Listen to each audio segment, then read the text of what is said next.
ये अट्रैक्शन चीज़ जो ये नॉर्मल है, ठीक है, नेचुरल, इसमें कोई दिक्कत नहीं। हमको भी हुआ था 8th में, और उसके बाद से उस टाइम तक हमको समझ नहीं था गाइडेंस कि आगे पढ़ाई क्या करना है, नहीं करना है। दोस्त लोग से पूछते थे, आप किसी एक में परफॉर्म कर लीजिएगा, किसी एक में नहीं कीजिएगा तो इससे आपका रिजल्ट पे पूरा इम्पैक्ट पड़ेगा।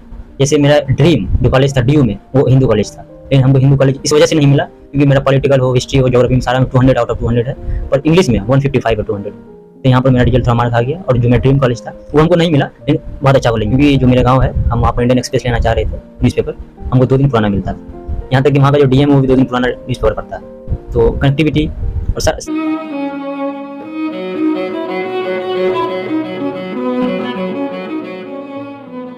हेलो एवरीवन, आप सभी का स्वागत है एस्पायरेंट टॉक्स में। क्या आप भी चाहते हैं दिल्ली यूनिवर्सिटी से पढ़ाई करना? बहुत सारे ऐसे स्टूडेंट होते हैं जो 12th पास करने के बाद एक अच्छी यूनिवर्सिटी से पढ़ाई करने के लिए सोचते हैं। कुछ लोग जो होते हैं अपने नज़दीक के यूनिवर्सिटी में जाकर के एडमिशन ले लेते हैं, लेकिन कुछ लोगों का सपना होता है कि एक सेंट्रल लेवल की यूनिवर्सिटी से पढ़ाई करें, ताकि उनकी जो तैयारी है एक अच्छे लेवल का हो और जो उनके फ्यूचर के लिए काम आ सके। आज आपको एक ऐसे ही शख्स से बातचीत करवाने जा रहा हूं कि आपको मालूम ही होगा, दिल्ली यूनिवर्सिटी जो कि नामी यूनिवर्सिटी है और इंडिया के सबसे रैंकिंग यूनिवर्सिटी में नाम आता है।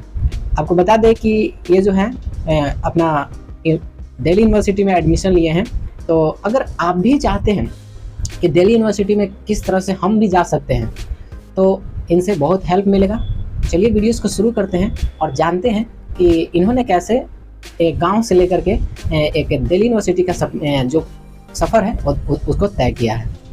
तो सबसे पहले हम आपसे चाहेंगे कि आपका नाम क्या है, आपकी एजुकेशनल बैकग्राउंड क्या है, इसके बारे में अपना एक थोड़ा सा ब्रीफ में इंट्रोडक्शन दीजिए प्लीज़। मेरा नाम रोशन कुमार झा है और मैं पूर्णिया जिला से संबंध रखता हूँ, और मेरा जो शुरुआती का पढ़ाई हुआ वो मेरे गांव से ही हुआ, और उसके बाद 10th में मिलिया गवर्नमेंट स्कूल से हम 10th कंप्लीट किया, फिर 12th भी उसी स्कूल से किया, और उसके बाद दिल्ली यूनिवर्सिटी का हर बार का ये था कि मेरिट बेस्ड पे एडमिशन होगा, लेकिन सब कुछ को देखते हुए जो भारत सरकार थी, इस बार ये कॉमन CUET का ये करवाया अरेंज, और उसके बाद इसको क्वालिफाई करने के बाद DU में एडमिशन होना था।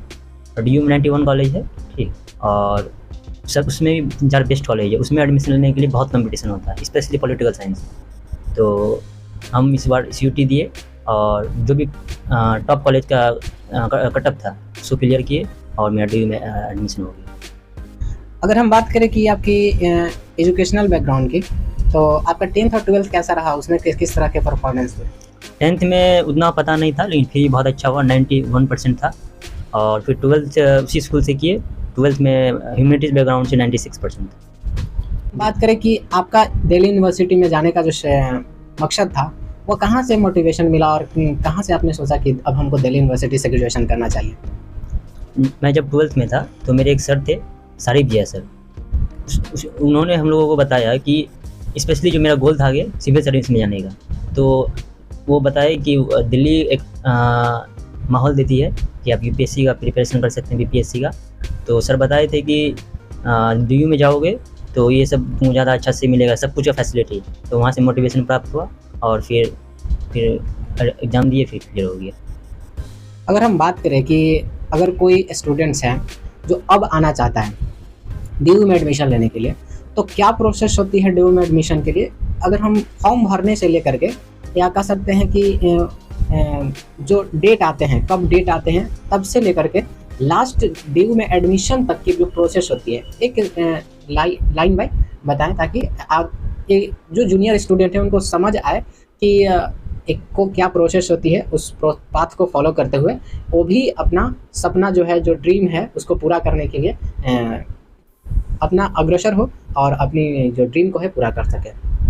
देखिए, इस बार जो DU का प्रोसेस रहा है, एग्ज़ाम से लेके पूरा फाइनल रजिस्ट्रेशन तक, वो बहुत लंबा रहा है। लगभग DU जो थी वो अनाउंस करी थी जनवरी-फरवरी में, और अभी नवंबर आ गया, अभी तक फाइनल एडमिशन नहीं हुआ। तो इस बार लंबा रहा है क्योंकि ये फर्स्ट टेस्ट था ये, ठीक। इसके बाद से हो सकता है कुछ कम टाइम लगे। तो DU में इस बार जो हुआ CUET का एग्ज़ाम हुआ, कॉमन यूनिवर्सिटी एंट्रेंस टेस्ट, उसको अरेंज DU करवाया था।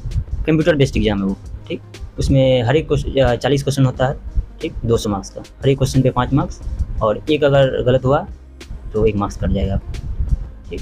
और फिर कुछ दिन बाद लगभग 20 दिन बाद रिजल्ट आया उसका। रिजल्ट आने के बाद एक स्कोर कार्ड बना।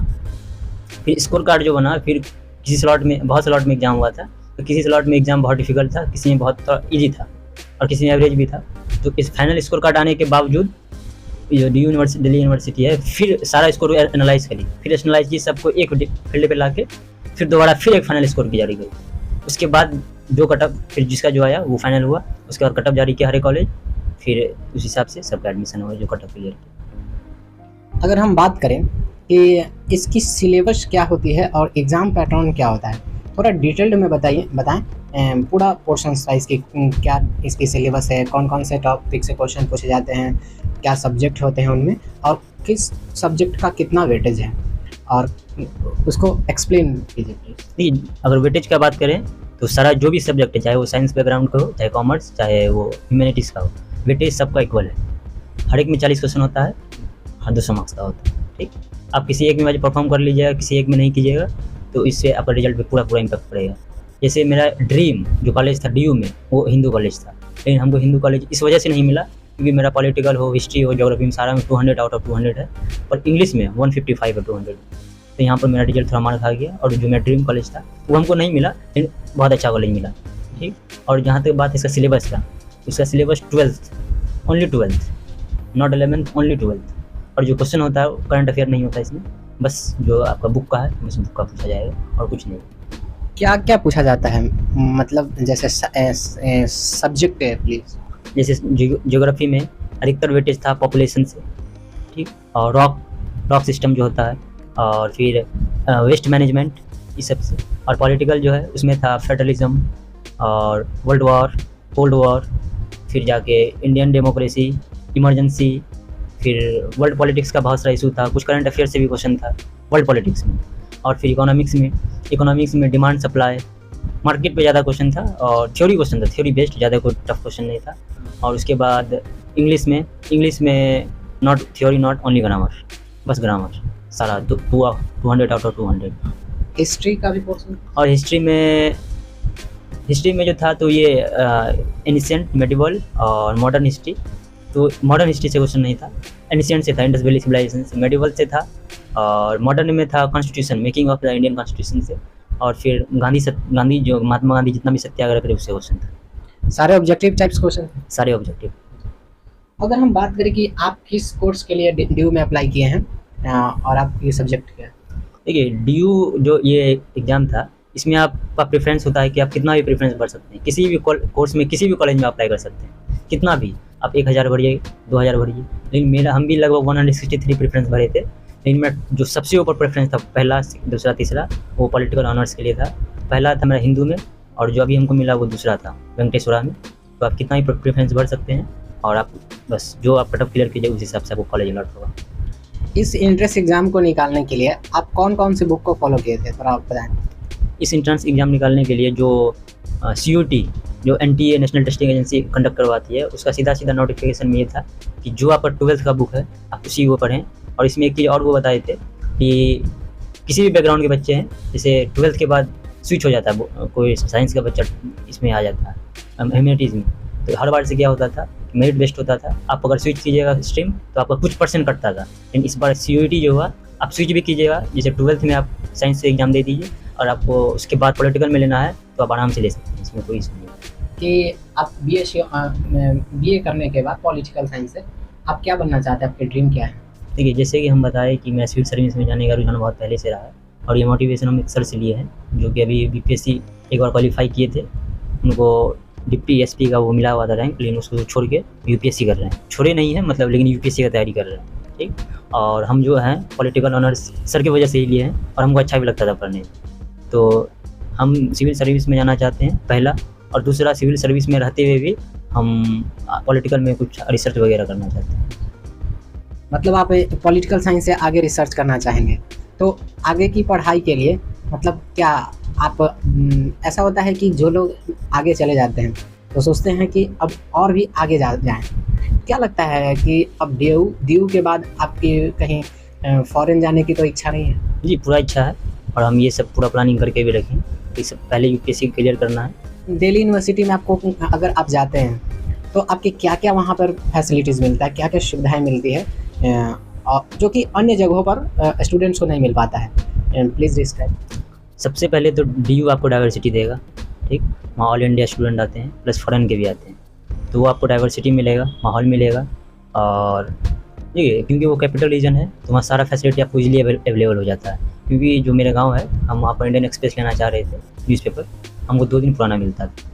यहाँ तक कि वहाँ का जो डीएम है, वो भी 2 दिन पुराना न्यूज़पेपर पढ़ता है। तो कनेक्टिविटी और सब कुछ का फैसिलिटी आपको एकोमोडेशन, खाना, रहना, ये सब सारा ईज़िली अवेलेबल है।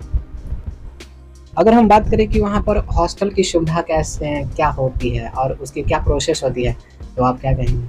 तो डीयू का बहुत सारा ऐसा कॉलेज है जिसमें हॉस्टल का फैसिलिटी है और बहुत ऐसा कॉलेज जिसमें हॉस्टल का फैसिलिटी नहीं है, ठीक? तो जिस कॉलेज में मेरा हुआ उसमें हॉस्टल फैसिलिटी है और जो हॉस्टल का चार्ज है वो भी कुछ ज़्यादा नहीं है, मिनिमम चार्ज है।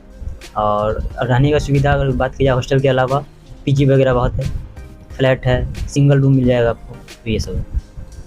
अगर हम बात करें कि बहुत सारे ऐसे 12th करने के बाद स्टूडेंट्स होते हैं जो कुछ का माइंडसेट होता है, तैयार होता है पहले से कि हमको 12th के बाद करना क्या है, लेकिन कुछ लोगों का है जो कि मालूम ही नहीं होता है कि करना क्या है हमको।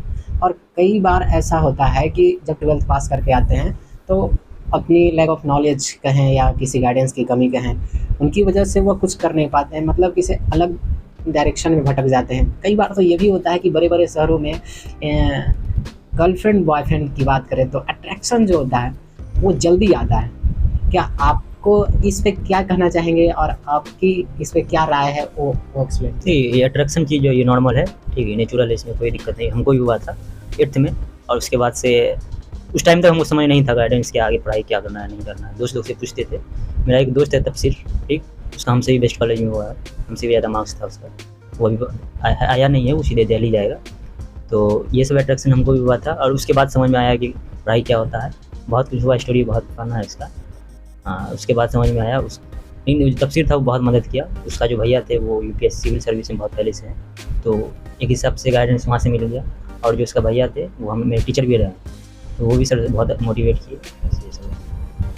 अगर हम बात करें कि आप जूनियर स्टूडेंट्स हैं, उनके लिए क्या सजेशन देना चाहेंगे लास्ट में, ताकि अभी जो पढ़ाई कर रहे होंगे 12th में, जो आगे आकर के अच्छे अच्छे यूनिवर्सिटी में दाखिला लें और अपनी पढ़ाई को है एक अच्छा मोड़ दे सके ताकि फ्यूचर में वो अच्छे कर सकें, तो क्या सजेशन देना चाहेंगे? और अभी उन लोगों को जो 12th में जो है उनके लिए कुछ मोटिवेशन है? ये सबसे पहले चीज़ तो हम उन लोगों को सतर्क करना चाहते हैं कि कोई किसी जैसे यूपीएससी वगैरह एग्जाम में टॉप करता है बीपीएससी में, तो वो जिस सब्जेक्ट से ऑनर्स किया है, जिस सब्जेक्ट से वो पास किया, अधिकतर स्टूडेंट का ये हो जाता है कि उसी कोर्स को फॉलो करने लगते हैं। ये गलत है। जो आपको इंटरेस्ट आता हो, जो सब उस सब्जेक्ट को जिसको आप बहुत थके हुए हैं फिर भी पढ़ सकते हैं, उसको आप फॉलो कीजिए। जो आपको अच्छा लगता है उसको फॉलो कीजिए और उससे ऑनर्स कीजिए।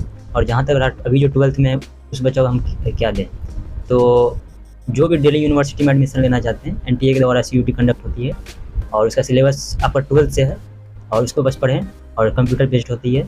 अभी तो 40 क्वेश्चन पूछा जा रहा, हो सकता है इन फ्यूचर कुछ बढ़ा दे, डिफ़िकल्टी लेवल कुछ ज़्यादा कर दे या कम करे, बस वो क्लियर करें, उसके बाद वो आपका डीयू में एडमिशन हो जाएगा। बिहारी लोगों का जो है एक सबसे बड़ा मूल मंत्र होता है कि जब किसी को प्यार मोहब्बत में जब टूटते हैं दिल, तो सीधे उनका यूपीएससी सवार होता है। और जैसा कि आपने अभी डिस्कशन किया कि हम भी यूपीएससी करते हैं, क्या ऐसा तो नहीं है कि आपका 10th जो 8th क्लास का जो चीज़ें हैं उसको इंतकाम के थ्रू लेकर के और आप भी कहें कि नहीं अब तो हमको यूपीएससी फोड़ना है, क्या ऐसा कुछ है? क्या उनको दिखाना है, इंतकाम लेना है? ना, ऐसा कुछ है नहीं। लेकिन जहाँ तक अट्रैक्शन का बात था ये हुआ था, ठीक। और उसके बाद हम एक चीज़ ज़्यादा ध्यान दिए कि study is more important, career is more important than this all things. हाँ, उसके बाद से उधर ध्यान नहीं दिए दोबारा और कभी देखे भी नहीं, ठीक। और उसके बाद से अपना स्टडी फॉलो किए और उसके बाद आगे यूपीएससी भी करना है, तो ये सब के लिए ऐसे भी टाइम नहीं है और बस करियर इज़ मोर इम्पोर्टेंट। बहुत बहुत धन्यवाद आपसे बातचीत करने के लिए। और जी बिल्कुल, ये सच है, बहुत जगह दिखता है कि बिहार के लोगों को जब दिल टूटता है ना तो वो उनके मन में यूपीएससी सवार होता है। आज हमारे साथ जो है बिल्कुल उसी का साक्षात उदाहरण है। देखते हैं इन फ्यूचर, हमको लगता है ये यूपीएससी निकालेंगे भी और उनका जो मन है, मकसद है, वो पूरा होगा।